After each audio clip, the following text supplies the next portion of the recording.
Joining me live now is Trade and Tourism Minister Don Farrell. Don Farrell, thanks for your time there in South Australia. Let's start with ASEAN. It seems like a productive gathering of leaders in Melbourne, but I guess it had its hiccups, didn't it? You had Paul Keating attacking the government on China and the Malaysian PM not seeing eye to eye with Australia or other countries on China. What did you make of it all? Look, I thought it was a terrific few days. ASEAN is a very important ally to Australia, and of course it's been 50 years since the first link between Australia and ASEAN, and we want to build on what has been a very successful partnership.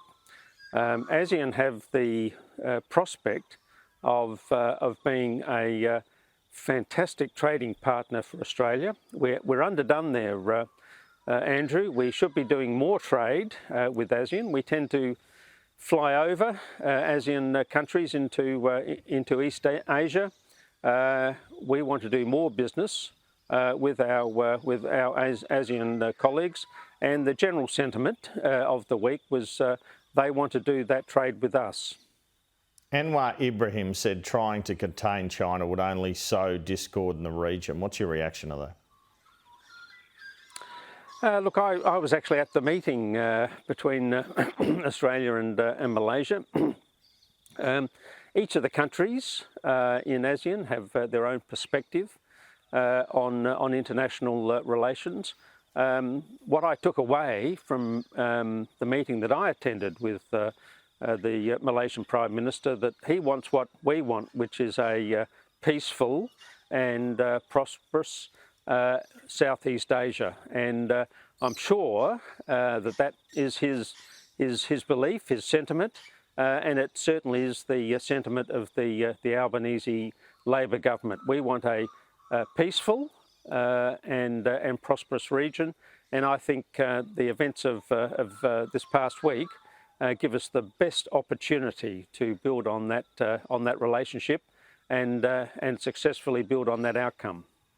All right, the Malaysian PM also had this to say about the wars going on at the moment. He said, why has the West been so vociferous, vehement and unequivocal in the condemnation of the Russia invasion of Ukraine while remaining utterly silent on the relentless bloodletting inflicted on innocent men, women and children of Gaza? What's your reaction to those comments? Look, we don't step away at all from the policy positions that we have taken, whether it relates to the terrible war between Ukraine and Russia or the terrible events in the Middle East. We condemn the Russian invasion of Ukraine, and we call for Russia to cease and desist and withdraw its forces from Ukraine. We condemn the attack by Hamas on the 7th of October on innocent men, women and children in Israel. And of course we've called for a humanitarian ceasefire in Gaza. So I think the position that Australia has adopted is a sensible position, and we'll continue to support that proposition. Josh Frydenberg wants the PM to visit Israel. He's made comments in relation to that over the weekend. What do you make of that? Should he? Well, of course, Josh isn't in Parliament anymore, so I guess he's free to make any comment that he likes. But our Foreign Minister, Penny Wong, was recently in Israel, and of course she's seen firsthand the events that are going on in the Middle East. I don't think you have to turn up there to understand what's happening in the Middle East. We'll continue to argue for a sensible resolution of the dispute between Israel and Gaza. It is terrible what's going on there at the moment, and we want to work with the rest of the world to try and bring about a sensible solution to the problems in the Middle East. Paul Keating had a crack at Penny Wong and you defended her during the week.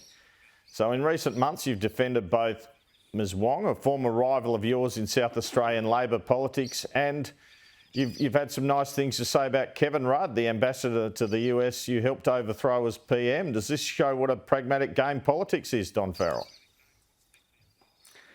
Well, it shows that you've got to respond to the issues as they exist at the time. Penny's been an outstanding foreign minister. I simply don't understand what Paul Keating must be thinking of when he makes these criticisms of Penny. She's going to be one of the finest. When we look back on her term as foreign minister, she'll be considered to be one of Australia's finest foreign ministers. She's working tirelessly. In fact, I don't know how she does it. To be honest with you, Andrew. She's visited every country in the Pacific region. She's visited every country other than Myanmar in Southeast Asia. She's lifted the reputation and the status of Australia in the region. I mean, why last week did we find that every leader of ASEAN was here in Melbourne? Well, it was because of the good work that she's been doing over the last 2 years.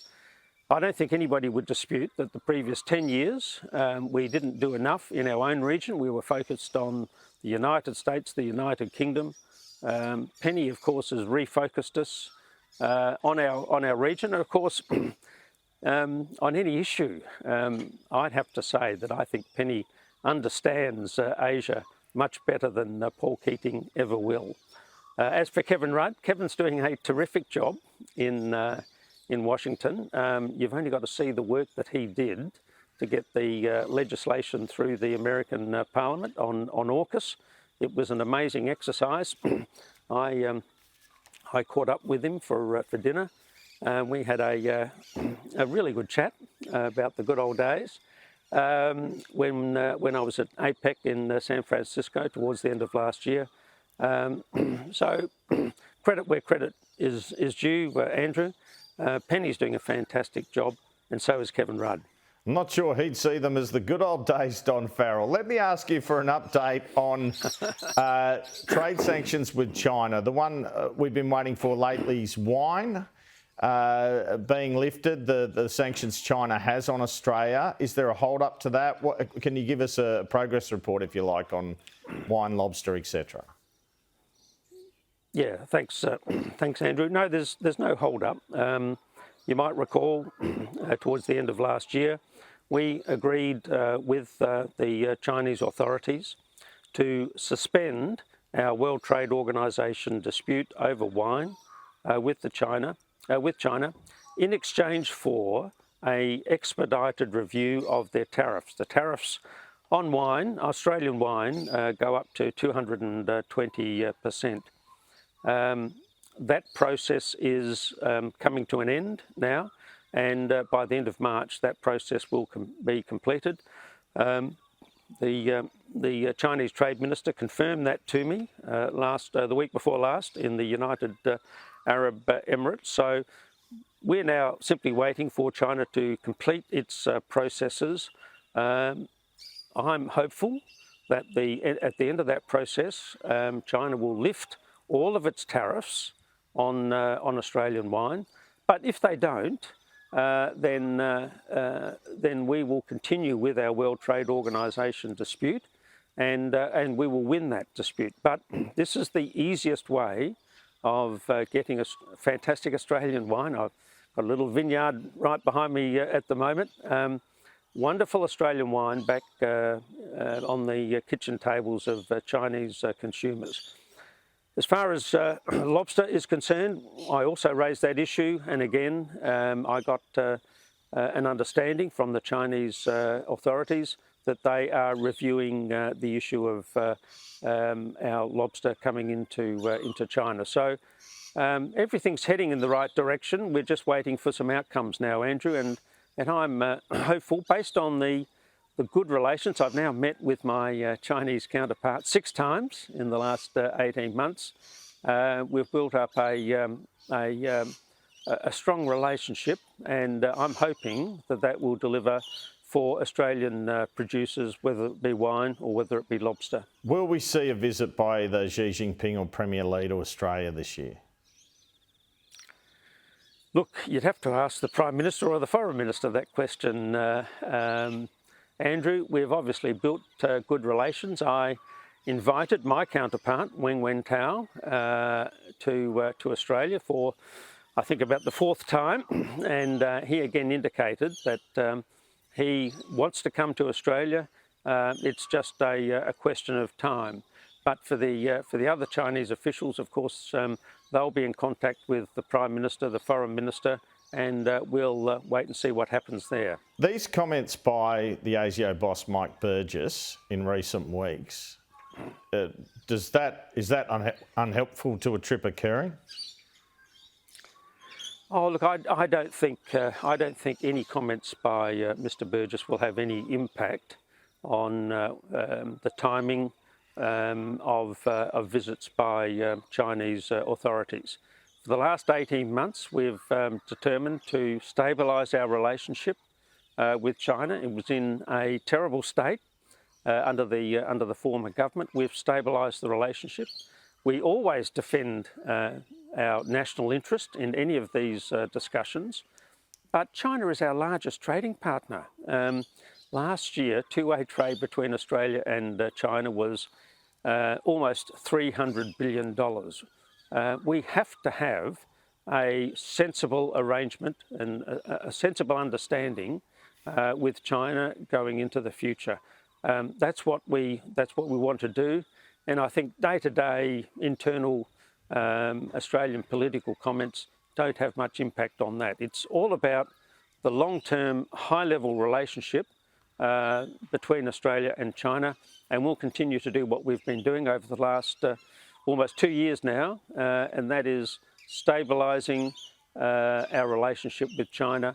Sensible discussions, that always ensure that we protect our national interest, and we'll continue to do that. All right, nearly out of time, Don Farrell. Just a couple of quick questions. We saw some GDP numbers during the week, which caused alarm but seem in line with the government's budget forecast. Does this mean there could be extra cost of living relief in the budget? Oh, look, we've got a fantastic treasurer in Jim Chalmers. I let him deal with all of those sorts of issues, and he lets me do what I need to do in the trade space. I reckon that's a pretty good arrangement, and I'll leave to him. He's doing a fantastic job there. Okay, wasting my time there. On aged care, it seems, as I reported at the top of the program, the government's close to releasing a report on the future of the sector. Can we expect more user pays in terms of how the system is funded? Again, we've got a terrific aged care minister in Anika Wells, and she's doing a fantastic job. I'll leave aged care to her, and she can leave trade to me. Let me ask you one final question I'm sure you will answer. The opposition's nuclear policy, what do you make of it? And can you confirm the government will be running a big campaign on this one, focusing on attacking it in terms of safety, risk, cost, etc.? I don't think we need to run a campaign. I just listened to your introduction on that nuclear report. I think the reality, unfortunately, is that we've missed the boat on nuclear power.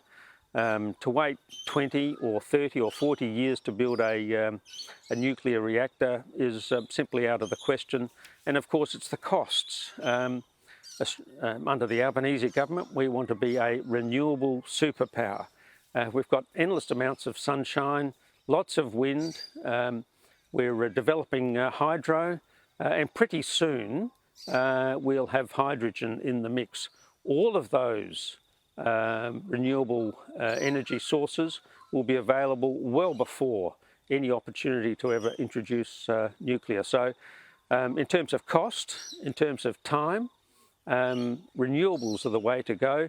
Mr. Dutton's simply looking for a reason not to support the net zero project because of internal problems within the coalition. So we're going to continue to do what we're doing. Again, Chris Bowen's doing a terrific job in this space.